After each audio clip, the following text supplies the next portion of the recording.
Wow. And then also, I know obviously you work with teens as well. And I guess, I don't know if you mentioned this, but I know in your, kind of learning a bit about you, you believe that they're actually in the perfect position to become entrepreneurs. And I'm just kind of curious, why do you believe this is the thing that they're just in a perfect alignment in terms of getting an actual business started? Yeah. I mean, the internet, And, yeah. AI, like social media, they're better at it than we are, Yeah, And of course. so, it's a two-edged sword because I also think the reason it's holding kids back is because of the internet, right? I think social media, they can use their advantage, but it's also what's holding kids back is they're in a consumption phase, right? So Yeah. you've got to get them out of that consumption where they're just consuming all day long, they're watching YouTube and stuff, into creating. But there's no better time, whether it's a teenager or someone that's older, to start a business with your passion. If Yeah. you have a passion, I guarantee your passion is skateboarding. I guarantee there's a young entrepreneur out there making millions of dollars a year selling something that has to do with skateboarding. So Yeah.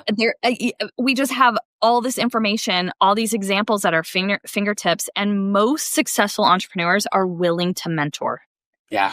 So these kids, if they have this in their mind, if they can see that they can do it, they will reach out. They will ask for a mentor. They'll find their passion. They'll get out there utilizing these technologies to create something that they can sell. I mean, there's no better time.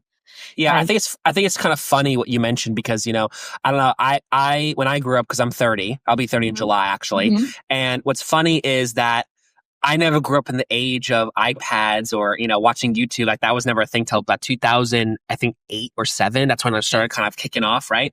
And it's funny, like I now look at these kids that are all on YouTube. They're all watching on their iPads, their phones on YouTube, like, like Coco Melon and like whatever. There's something really stupid and ridiculous. But it's kind of funny, like, imagine if they were watching like entrepreneurial type videos of like people just actually doing this stuff. And I wonder if their views will change in terms of that, which would be kind of interesting.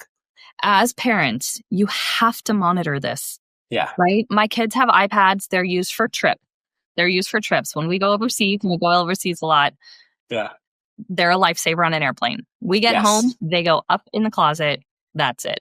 On Wow. Sunday, my girls spent 6 hours playing Barbies, right? And people can laugh, but I'm like listening outside. I'm here. At one point, they were like cracking up. I actually took a video of them walking down the hall because they were laughing so hard. I'm like, what are they doing? And they're like creating a birthday party for this surprise, for the Barbies. And then they take their Barbies on a vacation and they're dreaming and they're visualizing and they're inspiring. And that's creating, whether it's Barbies or whether it's a kid out, like we were out in the back of a neighborhood creating a bike jump, right? And then you send the youngest sibling on the bike jump and it fails. And then we better have reinforcements, and you create a new bike jump, right? So that creating, that's what's missing.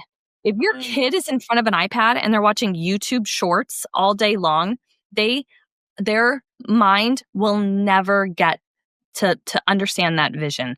So this is something, I mean, this should be screamed on in my opinion, on every single podcast is, I get it. We've got social media. Use it to your advantage, but do not ruin your kids at this age. I think ruining kids. Yeah.